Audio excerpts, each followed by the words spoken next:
everyone, I'm Destiny, and today we'll be going over Gilgamesh's best synergies, and one of these team comps might just become your favorite. Before we can discuss his synergies though, we need to break down Gilgamesh's kit to understand how he functions and how to build teams around him. Gilgamesh is a lightning destruction character, and he revolves around his interest mechanic, being able to launch a joint follow-up attack with Saber, similar to Ren and Archer, and more. And starting off with his interest mechanic, depending on how many points of interest Gilgamesh has, this will increase his speed and crit damage. Gilgamesh will gain interest when allies take action, use their ultimates, or when Gilgamesh uses his ultimate. And on top of Gilgamesh gaining interest when an ally does use their ultimate, he will also gain King's Burden. King's Burden will increase Gilgamesh's ultimate damage dealt, and he will regenerate a fixed amount of energy equal to 30% of the energy consumed this time, which helps Gilgamesh get much more energy for his ultimate. Additionally, once Gilgamesh reaches 10 points of interest for the first time, he'll enter the interest peaked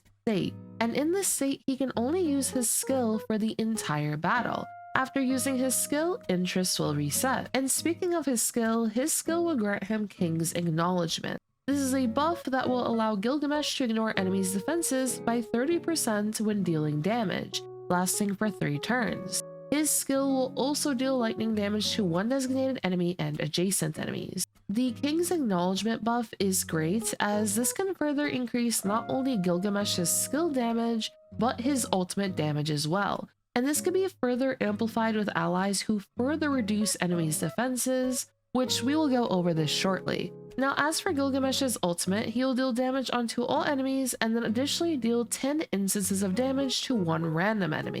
Gilgamesh's ultimate will be a huge source of his damage output, and having allies who can use their ultimates often will assist with getting Gilgamesh more energy for him to use his ultimate, as whenever an ally uses their ultimate, Gilgamesh will gain energy. Now, as for Gilgamesh's joint follow-up attack with Saber, whenever Gilgamesh or Saber attack enemies, they'll accumulate 1 attack tally. And after either character attacks, if this attack tally reaches 8, Gilgamesh and Saber will launch a joint follow-up attack dealing damage onto all enemies, and Gilgamesh will gain 3 interest, Saber will regenerate a fixed 120 energy, and the damage dealt when she uses her next ultimate will be boosted as well. After the joint follow-up attack, the accumulated attack tally will reset, so you will need to get a tally of 8 once again to launch another joint follow-up attack with Gilgamesh and Saber. This provides a special synergy with Saber in particular, allowing you to deal more damage onto enemies and provide Saber with more buffs and energy.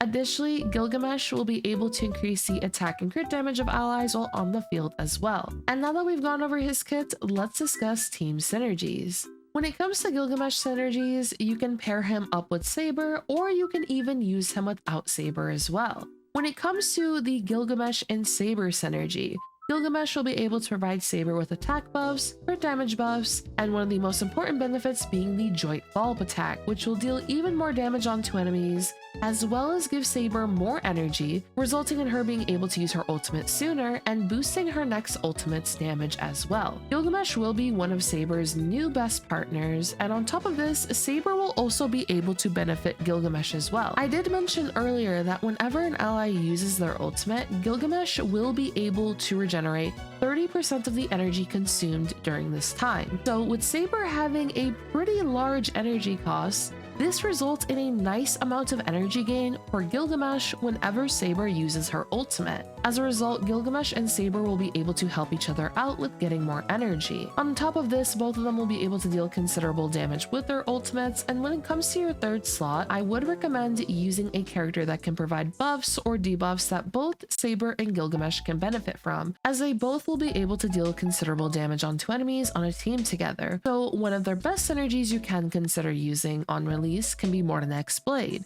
He will be able to reduce all enemies' defenses, inflict vulnerability onto enemies. He can also boost the damage dealt by both Gilgamesh and Saber, and on top of this, he can also attack often, resulting in more energy being gained for him, which Blade using his ultimate will result in more energy for both Gilgamesh and Saber. So Mortenax Blade will be a very strong option that you can consider for the 3rd slot. You can also use a character like Chirby in this slot. Chirby will be able to provide ult-type res pen for the team, benefiting both Saber and Gilgamesh's damage output. and she'll also inflict a vulnerability debuff onto enemies when her zone from her ultimate is active. Kirby will also be able to nicely utilize her ultimate as well, resulting in more energy for Saber and Gilgamesh. Additional options you could consider could be Cypher. She can inflict vulnerability debuffs onto enemies, record the damage being dealt, to unleash considerable damage with her own ultimate. Depending on what Lycone you use, she can further debuff enemies. There's also characters such as Ruan Mei. She provides speed, damage boost, ult-type Res Pen. If you have an E1 Ruan Mei, then 20% defense ignore as well. You can use Welt, as he can reduce all enemies' defenses with the Weightless debuff from his ultimate, and if allies attack enemies afflicted with Weightless, then their damage dealt will also increase. And on top of this, E4 Welt will also be able to reduce enemies' ult-type resistance, so this will be beneficial for both Saber and Gilgamesh to deal more damage onto enemies.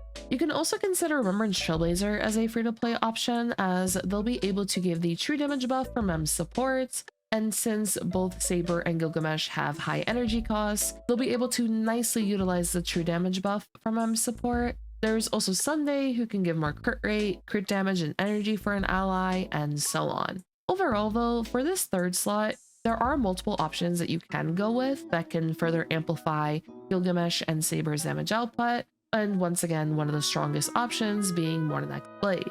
As for the last slot, one of the best options will be Huohuo for Gilgamesh teams. Huohuo will be able to provide healing, cleansing, and one of the most important benefits being the energy from her ultimate. When Huohuo does use her ultimate, she'll give energy and attack for all allies. The energy in particular benefiting Gilgamesh's huge ultimate cost, and also helping the rest of the team use their ultimates sooner, which in this case Saber will nicely benefit from Huohuo's ultimate as well. As a result, Huohuo is going to be one of the best sustain options you can use on a Gilgamesh team, and you can also technically get her for free through the Golden Companion shop. Now, when it comes to Gilgamesh without Saber, one of Gilgamesh's best teams outside of using him alongside Saber will be with Ashveil, Mortenax Blade, and Huohuo. Gilgamesh will benefit from the defense shred from both Ashveil and Mortenax Blade, highly benefiting his damage output, as Ashveil will be able to reduce enemies' defenses by 40% when bait is on the field, and Mortenax Blade will also be able to reduce all enemies' defenses by 30% as well. So Ashveil being able to give 40%, Mortenax Blade giving 30%, and Gilgamesh getting another 30% through the King's Acknowledgement buff from his skill, results in 100% defense shred for Gilgamesh. This will allow his ultimate to deal massive damage onto enemies as a result. And something great about Ashveil and Blade in particular is that they both assist with getting more energy for each other so that they're able to use their ultimates sooner due to their frequent attacks. As whenever you attack the bait on the field, Ashveil will gain energy, and with Ashveil being able to unleash frequent follow-up attacks, this results in Blade being able to get more charges, resulting in him being able to unleash his extra skill more often, meaning he'll be able to get more energy as a result. And as for Huohuo, she works well as the final slot here for the same reasons as before, being that she can give more energy for Gilgamesh, Ashveil, and Blade, helping them use their ultimates sooner. You can make your third slot a character like Cypher for the debuffs she'll provide in frequent attacks. There's Tribi for her follow-ups, the ult-type Res Pen, vulnerability debuffs, but ideally you would use all three together alongside Huohuo, or if you did go sustainless, you can use another support for the final slot. For example, a final slot you can consider could be a character like Tribi. She is going to have a nice amount of HP due to her being HP scaling, so her and Blade can tank some incoming hits, so on. You can also consider using Gilgamesh with two other supports. Through my testing though, I found great success with using Gilgamesh alongside Ashveil and Blade in particular, due to the fact that you'll be able to take advantage of the 100% defense shred, but also Ashveil and Blade being able to contribute considerable damage output themselves, resulting in you essentially having 3 damage dealers all on one team, and then of course with that 100% defense shred, Gilgamesh's ultimate will hit incredibly hard as a result. So there are multiple options you can go with when it comes to team building with Gilgamesh in particular. For those that are Saber mains, I highly recommend you do consider Gilgamesh, as he will be one of her best partners, similar to how Rin is going to be one of Archer's new best partners, Gilgamesh will be able to provide this for Saber. And also, if you plan to top up for any of the new Fate characters, or even any of the other characters in 4.4 or even 4.5, I did want to make a quick mention of Aniba. I have been using Aniba now for a couple of months, and Aniba is in 100% compliance with Hoyoverse's policies, and is a safe way to get more pulls, and there's also cash back. All you have to do is type in your UID, pick the pack you'd like to purchase, and boom, there we go. And with Aniba's cash back, this can let you get even more pulls. All you have to do is go to your order, claim cashback, and now you can use your cashback to purchase even more Oneric shards. I wanted to say thank you to Aniba for sponsoring today's video. I hope you all did enjoy. I'd love to know if you are excited for Gilgamesh, if you're excited for Ren, and I will be uploading some more videos for you all very soon, so do stay tuned for that. And if you did enjoy today's video, consider subscribing to the channel, leave a like to support today's video, and I hope to see you all next time. Peace.